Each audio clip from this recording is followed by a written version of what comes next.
Bienvenue dans cette capsule dédiée à l'importance d'une planification de formation bien structurée.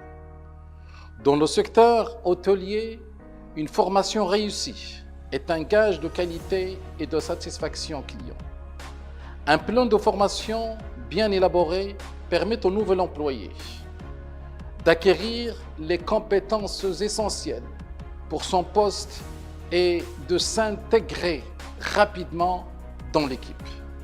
La planification de la formation est donc une étape cruciale pour garantir que l'employé soit bien préparé, tant sur le plan technique que comportemental. Voyons ensemble les étapes clés pour élaborer un plan de formation efficace. La première étape consiste à analyser les besoins de formation. Il est essentiel de bien comprendre les compétences spécifiques que l'employé doit acquérir pour être performant dans son rôle. Cela inclut à la fois des compétences techniques et comportementales. Les compétences techniques peuvent inclure des éléments comme la gestion des réservations, l'utilisation de logiciels spécifiques ou la connaissance des procédures de service.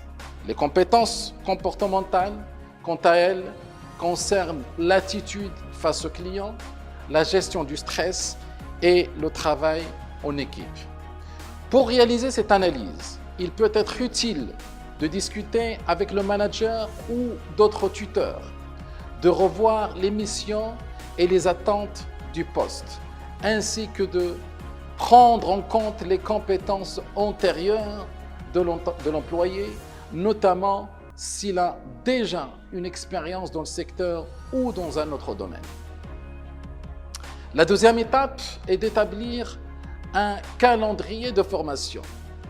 Une fois que vous avez identifié les compétences à développer, il est important de structurer la formation en modules spécifiques, chacun correspondant à une compétence ou un domaine particulier. Par exemple, un programme de formation peut commencer par un module sur l'accueil des clients, puis s'enchaîner avec un module sur le service client ou les standards de propreté. Cette approche vous permet de structurer l'apprentissage étape par étape en veillant à ce que l'employé maîtrise une compétence avant de passer à la suivante. Assurez-vous que les modules soient répartis de manière équilibrée sur une période raisonnable. Évitez de surcharger l'employé avec trop d'informations à la fois. L'objectif est de garantir une progression continue et de laisser le temps à l'employé de s'adapter. La formation doit être structurée autour des objectifs clairs et mesurables. Ces objectifs, définis en fonction des compétences à acquérir, permettent d'évaluer les progrès et d'ajuster le parcours de formation si nécessaire.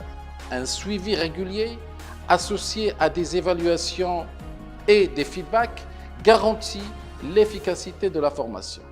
L'analyse des besoins, la planification et la définition d'objectifs sont les clés d'une formation réussie.